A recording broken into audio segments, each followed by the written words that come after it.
నమస్తే అండి, ఎలా ఉన్నారు అందరూ? బాగున్నారా? నేనైతే బాగున్నానండి.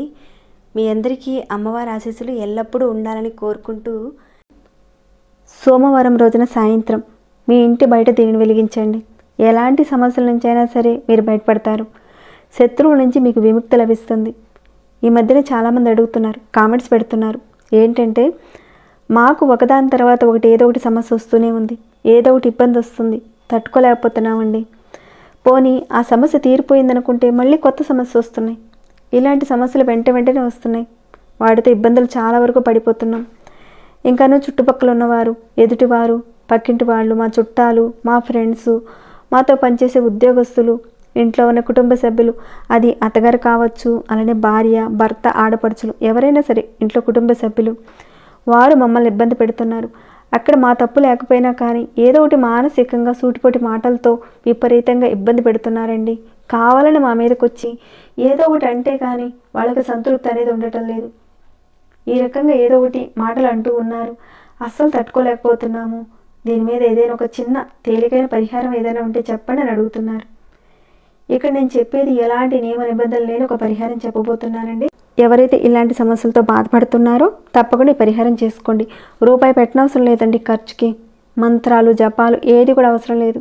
కాకపోతే ఇక్కడ కావాల్సింది మనకి మన మానసిక స్థితిని బట్టే ఉంటుంది మన కోరిక, మన సమస్య తీరడం. ఇది చాలా పురాతనమైన పరిహారం. ఎవరైతే శత్రువులు మిమ్మల్ని బాధపెడుతున్నారో వారి నుంచి మీకు విముక్తి లభిస్తుంది. ఈ పరిహారం విషయంలో మీరు ఎలాంటి భయాలు పెట్టుకోని అవసరం లేదు. ఈ పరిహారం విషయంలో మిమ్మల్ని బాధ పెట్టే వారికి ఎలాంటి అపకారం కూడా జరగదు. కానీ వాళ్ళ నుంచి మీకు విముక్తి అనేది లభిస్తుంది. అది ఎలాగో ఏంటనేది కూడా చెప్తానండి. ఈ వీడియో స్కిప్ చేయకుండా ఎండింగ్ వరకు చూడండి. అన్ని విషయాలు తెలుస్తాయి. లేదా డౌట్స్ వస్తాయి, మళ్ళీ కామెంట్స్ పెడుతూ ఉంటారు. ఇంకా లైక్ చేయకుండా ఉంటే ఒక చిన్న లైక్ చేయండి. సబ్స్క్రైబ్ కాని వారు మన ఛానల్కి సబ్స్క్రైబ్ చేసుకుని బెల్ బటన్ ప్రెస్ చేసి ఆల్ అనే నోటిఫికేషన్ని ఆన్లో పెట్టుకోండి. ఓకేనండి, ఇక మనం వీడియో మాటకి వెళదాము. ఈ పరిహారాన్ని మీరు చేసుకోవడం వల్ల ఖచ్చితంగా మీకు మానసిక ప్రశాంతత వస్తుంది. అలానే శత్రువుల నుంచి మీకు విముక్తి లభిస్తుంది. మీరు ఎదుర్కొంటున్న ఆ ఇబ్బందుల నుంచి బయటపడే మార్గాలు మీకు చూపిస్తుంది ఈ పరిహారం. ఈ పరిహారాన్ని ఆడవాళ్ళైనా మగవాళ్ళైనా ఎవరైనా చేసుకోవచ్చు. అలానే ఆడవారు నెలసరి టైంలో ఉన్నప్పుడు కూడా చేసుకోవచ్చు ఈ పరిహారాన్ని. ఆ వెసులుబాటు ఉంది. అంటే కొన్ని పరిహారాల విషయాల్లో ఆడవారు నెలసరి టైంలో చేయకూడదు, కానీ ఈ పరిహారాన్ని చేసుకోవచ్చు. అందుకే ముందే చెప్పానండి, ఎలాంటి నియమ నిబంధనలు లేవు అని అన్నాను. ఇంకా ఈ పరిహారం చేయడానికి పూజ అంటూ ఏదీ లేదు. మన విశ్వాసం, మన నమ్మకం మీదనే ఆధారపడి ఉంటుంది ఈ పరిహారం. ఖచ్చితంగా నమ్మకం పెట్టి చేయండి, మార్పునైతే చూస్తారు. మీరు సోమవారం రోజున, ఏ సోమవారం అయినా సరే పర్వాలేదండి, మీకు కుదిరిన ఒక సోమవారం రోజున చూసుకోండి. సాయంత్రం 5 గంటల నుంచి 7 గంటల మధ్య కాలంలో మీరు చేయాలి. అంటే ఆ టైంకి ముందు చేయకండి, తర్వాత కూడా చేయకండి. చెప్పుకున్న సేమ్ 5 గంటల నుంచి 7 గంటల ఆ సమయంలోనే చేయవలసి ఉంటుంది. ఇక ఈ పరిహారానికి కావాల్సిన పదార్థాల విషయానికి వస్తే మెంతులు అవసరం ఉంటాయి. మనం చాలా వరకు వంటగదిలో పోపు దినుసులను అనేక రకాలుగా ఉపయోగిస్తూ ఉంటాం. అదే రకంగా మెంతులను కూడా మనం ఉపయోగిస్తూ ఉంటాం. ఈ మెంతులను ఆయుర్వేద పరంగా చాలా వరకు ఉపయోగిస్తూ ఉంటారండి. చాలామందికి తెలిసే ఉంటుంది. ఈ మెంతులను కొద్దిగా పక్కకు తీసి పెట్టుకోండి. తర్వాత ఈ పదార్థాలన్నింటినీ కూడా మీరు ముందుగానే రెడీ చేసి పెట్టుకోండి. అలానే ఒక 2 లవంగాలు కూడా అవసరం ఉంటాయి. 2 లవంగాలతో పాటు ఒక వైట్ పేపర్, ఒక చిన్న ముక్క తీసుకుంటే సరిపోతుంది. ఇంకాను కర్పూరము, ఒక ప్లేట్ కూడా అవసరం ఉంటుంది. ఇంతేనండి. ఇంతకు మించి పెద్దగా ఖర్చు పెట్టాల్సిన అవసరం లేదు. సింపుల్గానే ఉంటుంది. మీకున్న సమస్యలు కూడా తీరిపోతాయి. అలానే ఇది జరుగుతుందా, నిజమేనా అని మాత్రం చేయకండి. ఈ మధ్య కాలంలో చాలామంది ఖర్చులు పెట్టి చేస్తేనే అక్కడ ఫలితం ఉంటుందని ఒక అపనమ్మకంతో ఉంటున్నారు. జస్ట్ ఒక ఎగ్జాంపుల్ ఇక్కడ చెప్తానండి. గ్లాసుడు పాలల్లో చిటికెడు ఉప్పు వేస్తే విరిగిపోతుంది కదండి. అంటే అక్కడ మనం ఉపయోగించేది చిటికెడు ఉప్పుని. గ్లాసుడు పాలు మన సమస్య, దానిలో ఒక చిటికెడు ఉప్పు వేస్తే విరిగిపోతుంది కదా. దాంట్లో గుప్పుడు ఉప్పు మనం పోయిన అవసరం లేదు కదండి, ఒక చిటికెడు వేస్తే చాలు. అలానే మనకున్న సమస్య అది పెద్దదైనా అది చిన్నదైనా పర్వాలేదు, చిటికెడంతా రూపాయి ఖర్చు లేని పరిహారం చేసుకున్నా కానీ అంతే ఫలితం వస్తుంది. మీ అందరికీ అర్థం కావాలని ఈ రకంగా చెప్పానండి. ఇక్కడ మనం చేసేది పూజ కాదండి, ఒక పరిహారమే. ఇక్కడ టైం, మన మానసిక స్థితి, ఇక్కడ ఉపయోగించే పదార్థం, మనం చేసే విధానాన్ని బట్టి ఫలితం వస్తుంది. ఇది గుర్తుపెట్టుకోండి. ఇక ఈ పరిహారాన్ని ఈ రకంగా చేసుకోవచ్చా, లేదంటే ఆ రకంగా చేసుకోవచ్చా అని ఈ రకంగా కొంతమంది డిఫరెంట్స్గా అడుగుతున్నారు. ఇది పరిహారం అండి. పరిహారాలు అట్లా ఇట్లా చేస్తే ఫలితాలు రావు.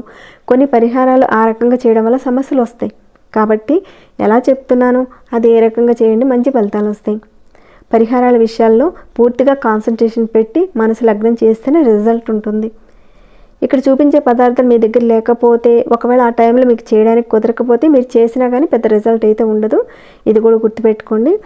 ఇక మీరు ముందుగా మీ కుడి చేతిలోకి ఒక 5 మెంతి గింజలు తీసుకోండి. మనం వంటగదిలో వాడుతూ ఉంటాం కదండి, వాటిని 5 మెంతి గింజలు తీసుకోండి. 5 సరిపోతాయి. అలానే ఒక 2 పువ్వు ఉన్న లవంగాలు, వాటిని కూడా తీసుకోండి. మీ కుడి చేతిలోకి తీసుకోండి. వీటిని 5 మెంతి గింజలు, 2 లవంగాలు తీసుకోండి. దీనిని ఎవరికి వారుగానే చేసుకోవాలి. మీ ఇంట్లో వాళ్ళ చేత చేయించుకోవడం కాదండి. ఈ పరిహారాన్ని మీకు మీరుగా చేసుకోవాలి. ఒకవేళ మీ ఇంట్లో కుటుంబ సభ్యులకి ఎవరైనా మీరు చేద్దామనుకుంటే, అంటే వారు ఆ ఇబ్బందుల్లో ఉంటే మీరు చేద్దామనుకుంటే, వాళ్ళు కాస్త అనారోగ్య సమస్యలతో ఉంటే, వాళ్ళు చేసుకోలేని పరిస్థితి ఉంటే కనుక అది పెద్దవారికైనా సరే మీరు చేయొచ్చు, లేదంటే చిన్న పిల్లలకైనా సరే మీరు చేయొచ్చు. మీ చుట్టుపక్కల వారు, మీ బంధువులు కానీ ఎవరైతే ఏడ్చేవారు ఉన్నారో వారి నుంచి మీరు బయటపడే మార్గాలు మీకు తెలుస్తాయి ఈ పరిహారం విషయంలో. ఈ పరిహారాన్ని మీరు కూర్చొని చేయొచ్చు, నిలబడి కూడా చేయొచ్చు. కానీ మీ మొహం మాత్రం దక్షిణ వైపుకు చూస్తున్నట్లుగా ఉండాలి. అంటే మీరు ఉత్తరం వైపు నిలబడండి. ఉత్తరం వైపు నిలబడిన తర్వాత మీ మొహం మాత్రం దక్షిణ వైపు చూస్తున్నట్టుగా ఆ రకంగా నిలబడైనా సరే, కూర్చొనైనా సరే మీరు చేసుకోవచ్చు. మీరు ఏవైతే తీసుకున్నారో మెంతి గింజలు, అలానే లవంగాలు తీసుకున్నారు కదండి మీ కుడి చేతిలోకి, వాటిని మీ తల చుట్టూతో తిప్పుకోండి. తిప్పుకొని తర్వాత ఈ చిన్న పేపర్లో పెట్టండి. ఇక్కడ తీసుకున్నారు కదండి వైట్ కలర్ పేపరు, దాంట్లో పెట్టండి. ఇలా పేపర్లో పెట్టిన తర్వాత ఈ పేపర్ని ఒక చిన్న ప్లేట్లో పెట్టండి. అది స్టీల్ ప్లేట్ అయినా పర్వాలేదు, ఏదైనా పర్వాలేదు, కానీ ప్లాస్టిక్ కాకుండా చూసుకోండి. అలా పెట్టేసిన తర్వాత ఈ ప్లేట్తో సహా మీరు బయటికి తీసుకువెళ్ళండి. మీరు ఇంట్లో కూర్చొని కానీ నిలబడి కానీ మెంతులు లవంగాలు మీ చేతిలో పట్టుకొని మీ తల చుట్టూతా తిప్పుకున్న తర్వాత ఒక పేపర్లో పెట్టి, ఆ పేపర్ని ఒక ప్లేట్లో పెట్టి, ఆ ప్లేట్తో సహా మీరు బయటకు వెళ్ళండి. ఒకవేళ మీరు అపార్ట్మెంట్స్లో ఉంటే మీ బాల్కనీలోకి తీసుకువెళ్ళి చేసుకోవచ్చు. లేదా ఎక్కడికైనా సరే మీరు బయటికి తీసుకువెళ్ళి ఆ ప్లేట్లో కర్పూరం పెట్టండి. కర్పూరం పెట్టిన తర్వాత ఎవరైతే మిమ్మల్ని బాధ పెడుతున్నారో, ఎంతమంది ఉన్నారో వాళ్ళ పేర్లను మీరు ఒక్కసారి తలుచుకోండి. బయట పెట్టిన తర్వాత వాళ్ళ పేర్లను మీరు ఒకసారి మనసులో 5 సార్లు తలుచుకోవాలి. ఇప్పుడు మిమ్మల్ని బాధ పెట్టేవారు ఒక 5గురు ఉన్నారనుకోండి. 5గురు ఉన్నా కానీ ఒక్కొక్క పేరుని ఒక 5 సార్లు తలుచుకోవాలి. ఎంతమంది ఉన్నా కానీ ఒక పేరుని 5 సార్లు తలుచుకోవాలి. మీకున్న ఇబ్బందులు, సమస్యలన్నింటినీ కూడా చెప్పుకోండి. ఏ సమస్యలతో ఇబ్బంది పడుతున్నారో వాటి నుంచి బయటపడాలని చెప్పుకోండి. మీకున్న సమస్యలు ఒక్కసారి చెప్పుకుంటే సరిపోతుందండి, కానీ పేరును మాత్రం మీరు 5 సార్లు తలుచుకోవాలి. డబ్బు సమస్య ఉంది, ఆర్థిక సమస్య ఉంది, ఇలా మీరు ఒకసారి చెప్పుకోండి, బయటపడాలని మనసులో కోరుకోండి. తర్వాత ఏదైతే మీరు కర్పూరం పెట్టారో ఆ కర్పూరాన్ని మీరు అగరవత్తితో వెలిగించాలి. అలా వెలిగించేసిన తర్వాత అది పూర్తిగా కాలిపోయిన తర్వాత మసైపోతుంది. దానిని మీరు ఏం చేస్తారంటే ఏదైనా డ్రైనేజీలో వేసేయండి. ఇక ఆ తర్వాత ఆ ప్లేట్ ఉంది కదండి, దాన్ని శుభ్రం చేసేసి ఇంట్లోకి తెచ్చేసేసుకోండి. ఈ రకంగా మీరు ఒక 5 సోమవారాలు ఖచ్చితంగా చేయవలసి ఉంటుంది. కానీ అద్భుతమైన మార్పులు ఉంటాయి. చాలా బాగా పనిచేస్తుందండి ఈ పరిహారం. కానీ చెప్పుకున్న టైం, అంటే ఇందాక చెప్పాను కదండి, ఆ టైంలోనే చేయండి. ముందుగానే వెనక్గానే చేయకండి, ఎలాంటి రిజల్ట్ ఉండదు. మిమ్మల్ని ఎవరైతే బాధ పెడుతున్నారో వాటి నుంచి మీరు బయటపడతారు. ఎవరైతే మీ వెనకాల ఏదో ఒకటి మాటలు అంటూ ఉంటారు, కొంతమంది అంటూ ఉంటారు, అలానే డైరెక్ట్గా మిమ్మల్ని ఏదో ఒకటి అనేసి బాధ పెడుతూ ఉంటారు, ఎవరైతే ఉన్నారో ఇక వాళ్ళ నుంచి మీకు ఇబ్బంది అనేది ఉండదు. ఆ బాధల నుంచి మీకు విముక్తి అనేది కలుగుతుంది. అంతర్గత శత్రువులు ఉన్న, బహిర్గతంగా ఉన్న, చుట్టుపక్కల శత్రువులు ఎవరైతే ఉన్నారో వారందరి నుంచి మీకు విముక్తి అనేది లభిస్తుంది. ఇక వాళ్ళు మిమ్మల్ని ఇబ్బంది పెట్టరు. చాలా మంచి పరిహారం అండి. నమ్మకంతో చేయండి, అపనమ్మకంతో మాత్రం మొదలు పెట్టకండి. పూర్తిగా నమ్మకం అనేది పెట్టి ఈ పరిహారాన్ని చేస్తే కనుక మంచి రిజల్ట్ ఉంటుంది, మార్పునైతే చూస్తారు. మీరు చేసిన తర్వాత మంచి పరిహారం చెప్పారని మీరే అంటారండి.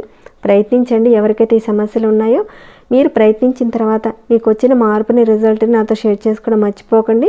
ఇక ఈ వీడియోని ఇంతటితో ముగిస్తున్నాను. ఇంకేమైనా డౌట్స్ ఉంటే కనుక మళ్ళీ ఒకసారి మీరు వీడియోని ప్లే చేసుకొని వినండి. అన్నీ కూడా నేను క్లియర్గా చెప్పాను వీడియోలో.